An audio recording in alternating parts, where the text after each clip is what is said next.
Good morning, I'm Jenna Bergman, a second-year otolaryngology resident at the University of South Florida. We are performing and seeing impressive results from endoscopic reconstruction of clival defects with free flaps. In the next 6 minutes, I will share the details and findings. These are our disclosures. First, a case that had a remarkable solution to a seemingly unsolvable problem. A patient with osteoradionecrosis of the clivus despite local flap reconstruction. This case was undertaken as a salvage procedure, but it became the start of an exciting process for us at USF to begin using free flaps as the initial surgical technique for reconstruction of the clivus, prior to attempts with local flaps and prior to attempts with free tissue transfer. All of this is in order to avoid recurrent infections and craniocervical abscesses that may come from these other more traditional reconstructive methods. The patient shown here is a 66-year-old female with a history of squamous cell carcinoma of the right nasopharynx. She underwent radiation, resection, and reirradiation for her cancer. She then developed signs of recurrent infection of her clivus and underwent a temporoparietal fascia flap in order to repair the defect.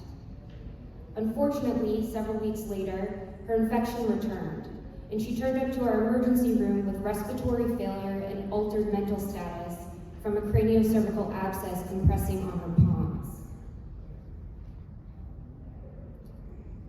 She required emergent intubation, a tracheostomy, and also underwent debridement of her necrotic clivus. She also required an occipital to C4 fusion to stabilize her spine. At this point, the USF otolaryngology and neurosurgery teams came together to provide a life-saving intervention for this patient.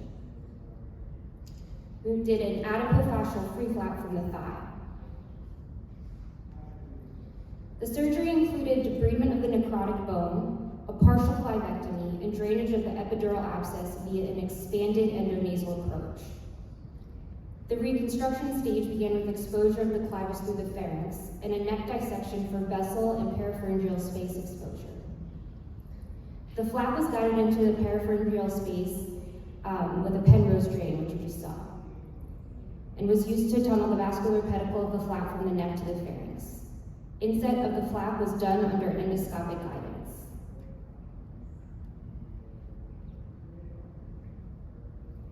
This case was very successful, and since then, we have proceeded to perform more free flaps for repair of clival defects, and they are not always used as a bailout procedure. Based on our current experience, we are now using and recommending these procedures for primary reconstruction of this problem, not just in high-risk rescue situations. In our case series, 50% of our patients received a tracheostomy, but of those two, both were decannulated. All of our patients continue to be doing well, and there have been no evidence of post-op skull base infection or flap failure. Many of us are familiar with the nasoseptal flap. Although the nasoseptal flap is extremely reliable for more standard defects, large defects, such as in a clivectomy, or defects in the setting of prior radiation or chronic infection, can be difficult to reconstruct with this more traditional method. The anatomy of the clivus is not conducive to thin mucosal flaps or non-vascularized fat grafts. The clivus is a 3D structure and it's hard to reach. A free flap includes its own vasculature to circulate antibiotic to the chronically infected area it relies. A free flap also eliminates any concern of length, width, and depth, as it can be scaled to any defect of any size.